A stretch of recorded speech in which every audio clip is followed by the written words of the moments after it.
Hello everybody and welcome back to Ballads at Midnight, episode 3 with me, FG, and a lovely story, which is, well, we finally come to an agreement of sorts, I think, so we might make it out of this alive, potentially, but who knows, we'll see.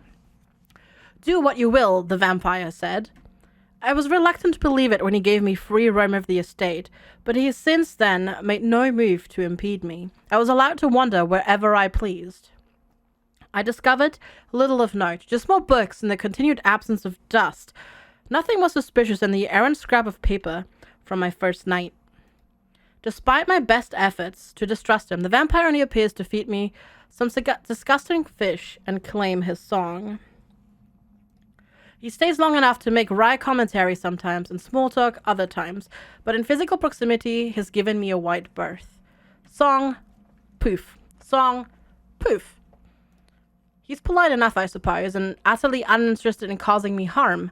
That was enough to move me from a cobblestone bed to a cushioned one. The days soon blend together like the colors of a sunset.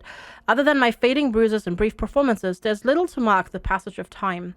The monotony of our routine sways my feelings of weariness into restless puzzling. Questions swarm my mind like locusts, and my aimless wandering doesn't yield enough fruit to feed them. I'd like to sate my burning curiosity by interviewing my vampire, but I'm not sure how to approach him when he vanishes after my song's final notes.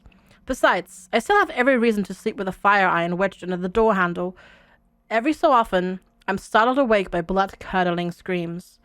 I've ventured out from my room more than once, fire iron in one hand and my dagger in the other.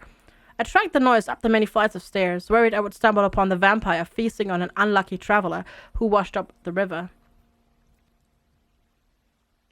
Then, I would stand at the foot of his coffin for a time, waiting to hear signs of a struggle, waiting to see pools of blood oozing across the floor. But I was always met with an eerie, unmoving silence.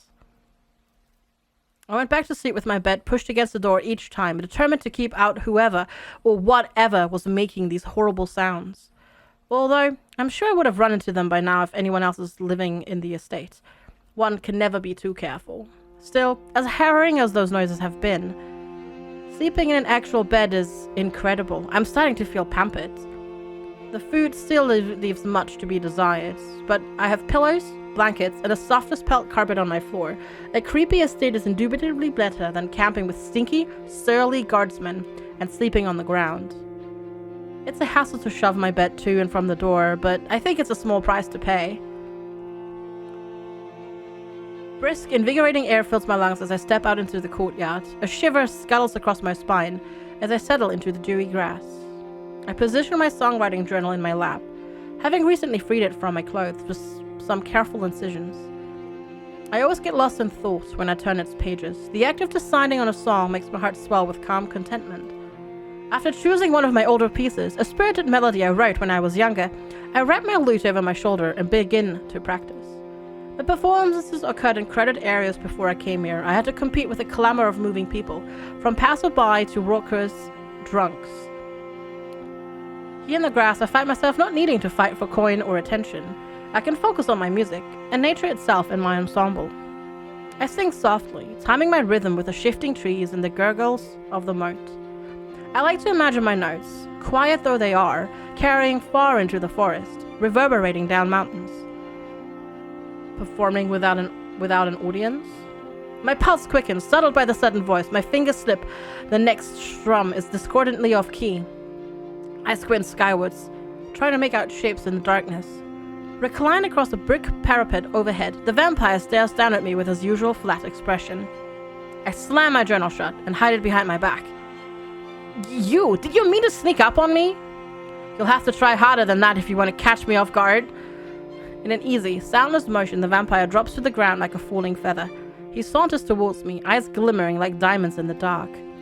I can assure you that if I were to try harder at such a thing, you would not wish to be the recipient of my attention. And I'll have you know that I was here first.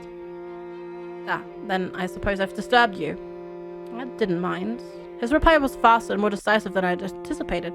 My heart hammers harder against my ribs.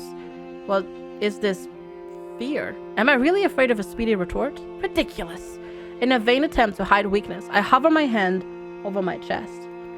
No, I suppose you wouldn't mind a free ballad. Shouldn't you be hibernating in the rafters this time of night? I don't normally perform for another hour or two. Not tonight. He gestures to the night sky. The moon above us looks swollen, rounder and larger than I remember ever seeing it. Even so, it is a mere full moon. Is a mere full moon really so impressive? I part my lips to express my thoughts when a warm shadow inches across the moon's surface, spreading from its left side like a cocoon around a caterpillar. Soon the moon is as red as a sunset, a glowing, rosy marble anchored in the night sky. A blood moon? A total lunar eclipse is the technical term, though you may call it what you like. It only occurs 3 times a year. The people of Illuvia insisted the blood moon is a bad omen, and seeing one during my travels was a foreboding sight. Yet, the vampire watches the moon with such earnest intensity. I fear his admiration for it is contagious. It's beautiful. What does it mean for you? Are you more powerful? The vampire barks at a surprised laugh, and his eyes cut away from stargazing to glance at me. No, not at all. He folds his arms behind his back. I enjoy the view. The parapet is the best spot to observe the heavenly bodies in the sky. The ground is a close second. The vampire tilts his head, watching me with an expression I've never seen him wear before. Confused guilt. What is it? My hand twitches, ready to seize the dagger at my belt. I have been referring to you as a bard and mortal all this time. I don't believe I ever asked for your name. I rest my hand over my lute, relaxing somewhat. You're right, we yelled at each other in the hall and never even introduced ourselves. You can call me Abigail. No, my name is FG, thank you very much. I'm gonna type that in, not GF. Let's go with FG squared. No, FG squared. There we go. Enter. A bard by any other name, or should I say, any otter name. Achievement got. Yes, it suits you. Well, thank you. I picked it out myself, like 10 years ago. Does it? He smiled at me enigmatically. You can call me Lucius. Lucius Malfoy? Sorry. His name weighs on my tongue like a stone. I never imagined myself learning it. With how often he is alluded to his immortality, it slipped my mind that he must have been a human man once. It's a humbling thought. Moreover, this is the longest amount of time we've spent without the distraction of music or bartering. He's even feeling affable enough to learn my name. I should try asking him my questions. I may not get a better chance than this.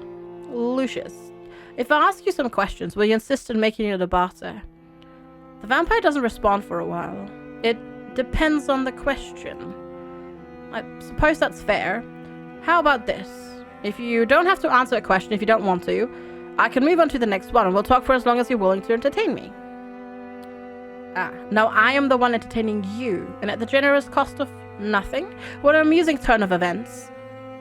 I'm surprised you're so eager to talk to me. I believe you said something about the maddening silence of eternity. I've begun to understand what you mean. I see. Ask your questions then. I will not ask for you to trade your possessions, but I might to quell one of my own curiosity in exchange.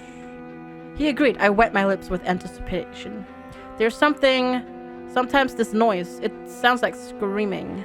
That doesn't sound like much of a question. I'll rephrase, what? The source of the noise will not hurt you. It is now your turn to answer my question. The haste with which Lucius changes the topic is unexpected, but not altogether unwelcome. He did sate my curiosity to a degree. Tell me something. As a bard, what do you know of the stars? A simple question that leads to a comprehensive answer. Wise play. I observed the pinpricks of light above us, winking in and out of the mauve cover of night. I don't remember the last time I relaxed enough to admire them. Before my arrival here, looking at the stars meant I wasn't looking over my shoulder. I needed to watch my own back, keep myself safe and alive. Though I sang of beauty and adventure, it seemed pointless to actually indulge in such things. I was far more focused on where I would lay my head or earn my next coin. How strange to be able to indulge in stargazing now with a vampire standing nearby. I traced different patterns in the sky, moving with practiced ease between each dot. The horned serpent always points north. Even as its body shifts, its tail will tell you where you've been. and where you must go. Ah yes, the horned serpent. Anything else? It's harder to navigate using the others, but I knew a few stories. This box-shaped cluster is the treasure trove of the goddess Milandrinal. Jesus Christ, that's a name and a half. Supposedly it contains every possession humans have lost throughout their lives, and I draw my finger between the 7 brightest stars in the sky. That's the first king's crown. The stories say he bequeathed it to the heavens, an offering to the gods to keep his bloodline on the throne. It's actually funny. Illuvia hasn't had a king in centuries. It most certainly isn't his bloodline anymore. It seems the gods played a nasty trick on him. He chuckles. It is such a low and abrupt sound that I lose my train of thought. They may have indeed. FG, I may yet know a story that you do not know. Shall I share it with you? I arched my eyebrow at that. Who says I don't know the story? You're being unfair, making me play guessing games. Lucius, right, you're being unfair, Lucius. Then tell me this. Do you know the story of when the stars first appeared? There's a story behind that? Aside from the idea that each one was placed in the sky by the gods, I suppose I don't know this one. I knew it. Oh, don't gloat. Are you going to share the story or not? He lets out another low chuckle before he deigns to continue. I suppose no one knows for certain how the stars were created, but one of my guests shared with me a tale from his homeland.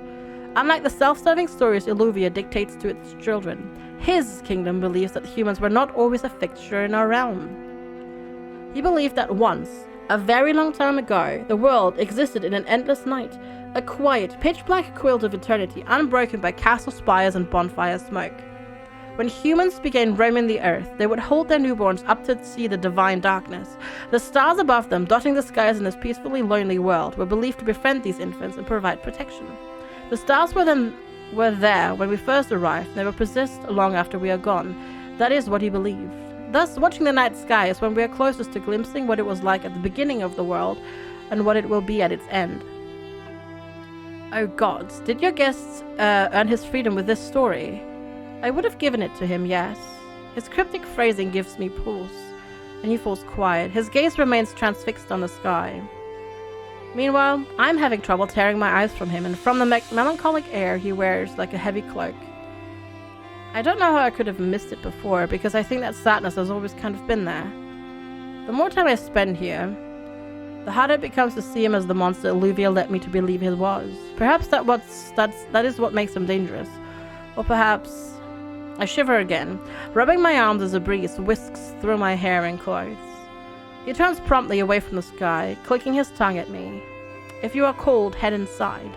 It will be challenging to play a lute with icicles for fingers. No, I'd like to stay out here a little longer. Monsters aren't supposed to watch the sky and tell you stories about where the stars came from. Monsters aren't supposed to spare your life and cook disgusting fish for you.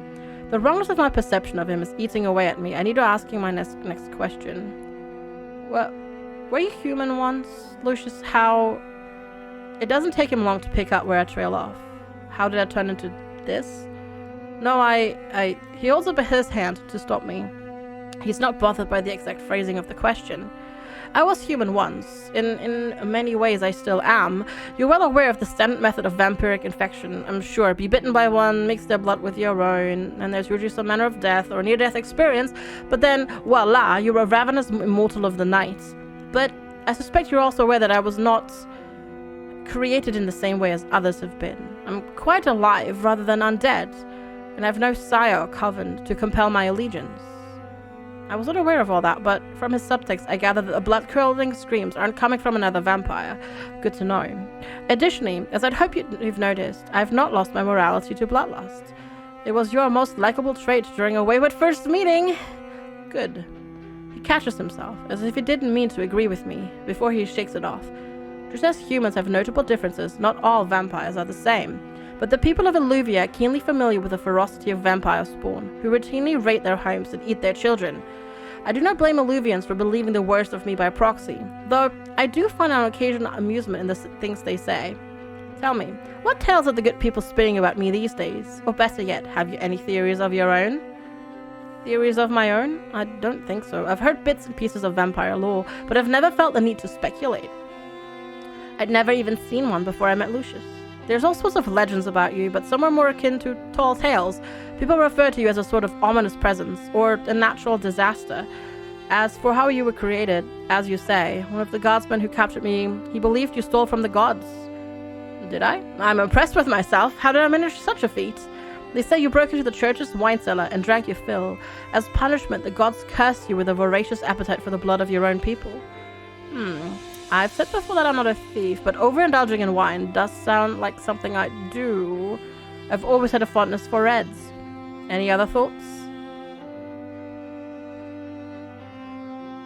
What happens when a man mates with a bat?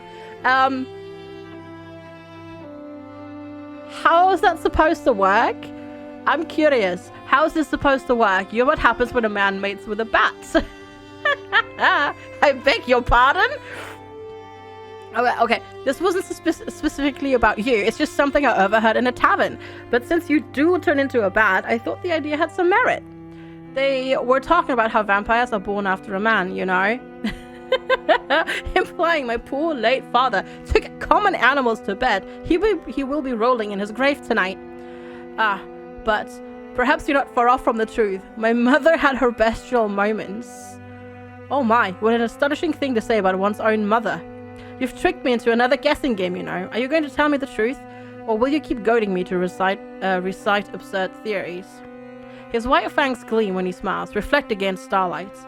Why, if I revealed all my secrets now, I fear there would be no riveting banter left to pass the time. We wish to stay at the hand of maddening silence for as long as we can, do we not? Fine, yeah, but maybe I can ask you about simpler things? I retrieved the small charcoal scrap I found on my first night of exploring, holding it up for him to see. I found this under some curtains. What can you tell me about it? Is that... He moves towards me and halts mid-step. His hands linger in the air between us, as if the scrap is a loaf of bread and he hasn't had a meal in weeks. The intensity of his reaction compels me to stand and turn. After a moment of hesitation, I gently set it into his palm. He practically cradles the scrap, his fingers passing reverently over the smudged charcoal. I just thought I was being helpful by tidying up a spot you missed. I was gonna tease you about it. You recognize it? I do. His demeanor has completely changed, almost to an unrecognizable degree. His stooped shoulders don't resemble the rigid, dry, humid vampire I've come to know. Then again, I hadn't taken the time to know him until tonight. He breathes out with shuddering difficulty, as if his lips have gone dry, but slowly he begins to speak again. I ripped it to shreds one night. I was so angry back then. The night I arrived. No, this was a very long time ago. This was a portrait of someone I once knew. I shake my head when he starts to hand the scrap back to me. You don't need to give it back. It was yours to begin with. Unless you ripped the drawing because you hate the person depicted. Do you not want it anymore? He avoids my eyes, though he tucks the scrap carefully in his pocket. A pointed question. Humans really do prefer black and white thinking, don't they? He's referring to me by my mortality again, rather than by my name. It's complicated than this, or subject? Yes. His snappy tone makes me flinch, but I hold my ground and refuse to let it show. Because how can hatred persist in a vacuum of eternity? Once anger has finished ransacking what remains of your soul, all that left is... exhaustion? He narrows his eyes at me. How would you know such a thing?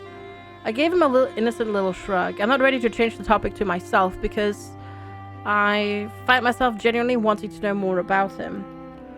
He regards me for a while longer, tapping his finger against his collarbone before he relents with a sigh. I see no reason to keep the secret from you. The portrait depicts the reigning monarch who exiled me here over 300 years ago, Her Majesty Hildegard Edgehaven. Oh. I suspected we'd both been punished by members of the royal family, but to have it confirmed, my mind races and I bite my lip. I don't want to upset him any further with a poorly timed question. Carrying asking whatever you like. Within reason, I will indulge your curiosity. My questions burst from me like water from a long-suffering dam.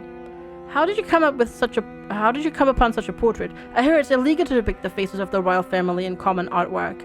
Just having one in your possession, it's an open act of rebellion, isn't it? His lips lift to one side, taking on a smug edge. I'm well aware.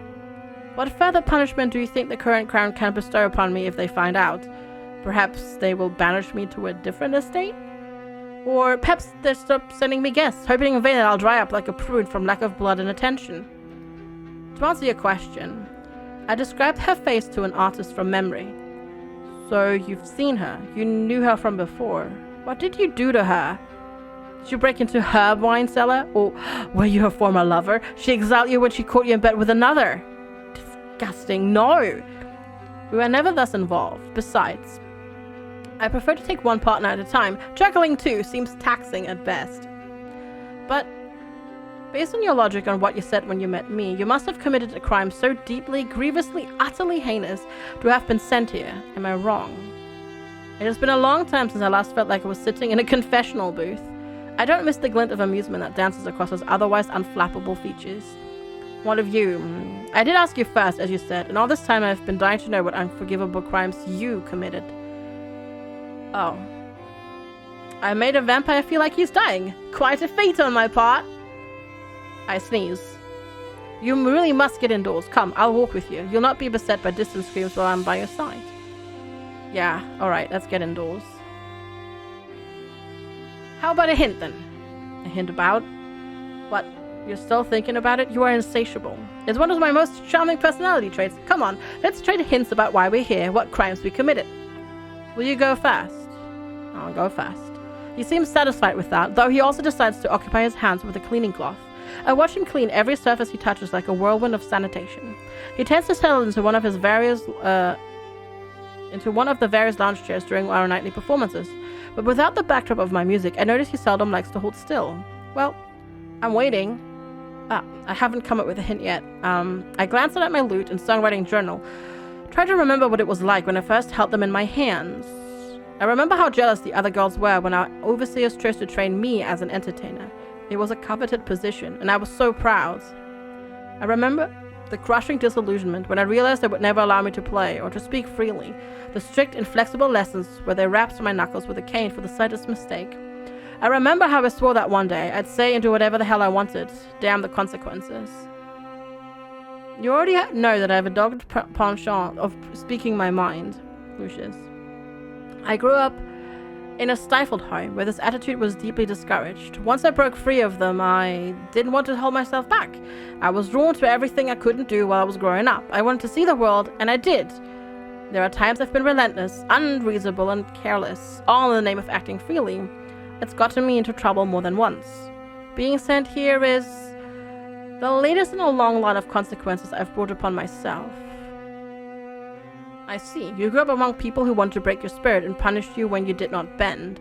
The stifled home you described sounds a lot like an Illuvian one. You'd have much in common with the children here. More than you know. I bite the inside of my cheek, taking a moment to weigh my options. As far as I can tell, he's been honest. Should I not be honest with him in turn? I am from here. I am from Illuvia. What? So you do know all of Illuvia's beliefs and customs, yet the way you act and carry yourself is in spite of them? It seems we're both rather insolent, you and I, though they should have given you credit for turning out as entertaining as you did. I don't act this way to spite them, not intentionally. I ran away at a young age and haven't returned in years. I suppose I've shed what little Illuvian manners I had. But if you left to see the world, why in the heaven did you come back? Don't you now owe me a hint? A hint. He echoes me, folding his arms in front of his chest. He finally ceased cleaning, or perhaps ran out of things to clean, and has settled into his usual velvet chaise. A hint about what I did to end up here. He aims his face at the ceiling, as if he could see the stars through it if he stared hard enough. I don't think I did anything wrong. You don't? After I made myself vulnerable, told him where I'm from, and detailed the shortcomings of my personality, the nerve.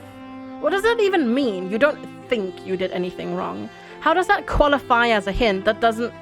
I falter as I notice that Lucius isn't arguing with me, or even looking my way. Will you play me the song you were practicing outside? I fear we do not have all the time in the world. I'll be forced to return to my coffin before long. Forced? You say it as if you can't sleep in a bed with the curtains drawn shut. I would if I could. I dearly miss sleeping in a bed. Wait, you actually can't sleep in a bed? Like, why not? Questions. Despite his griping, Lucius does not leave me in suspense. We are prone to compulsions. Universally, they cannot enter one's home without an invitation, and they cannot set foot across running water. I hear some vampires are even compelled to count spilt seed and grain, or to count the holes in a fishing net. I have an additional compulsion, a curse, courtesy of Her Majesty. When she had me exiled, she also used sorcery to bind me to a coffin. I cannot stray far from it, lest my insides twist upon themselves, strangling me from within. The first night I resisted the coffin's call and slept in a separate chamber, I woke vomiting blood. Naturally, this is far from ideal. I need to retain all the blood I have. You ask me if I hated the subject in the portrait. Well, it's true that my anger has faded into exhaustion. I do still find her abominable. She knew how I despised tight spaces. Gods, that's terrible. Terrible enough for us to move on to your nightly performance? Yes, of course. Forgive me. I clear my throat, brushing my fingers over my neck. What are you doing now? Is that where you'd like me to bite you? I yank my hand away from my neck as if I touched a hot pan. Lucius! I jest. If I bit you there, you would die from blood loss. Though, I would bite you if you asked it of me. Are you so certain that you're not interested in eternal life? You keep talking like a man who no longer wants to hear a song. He raises his hands in surrender, though I catch a sight of his shoulders still quaking with amusement.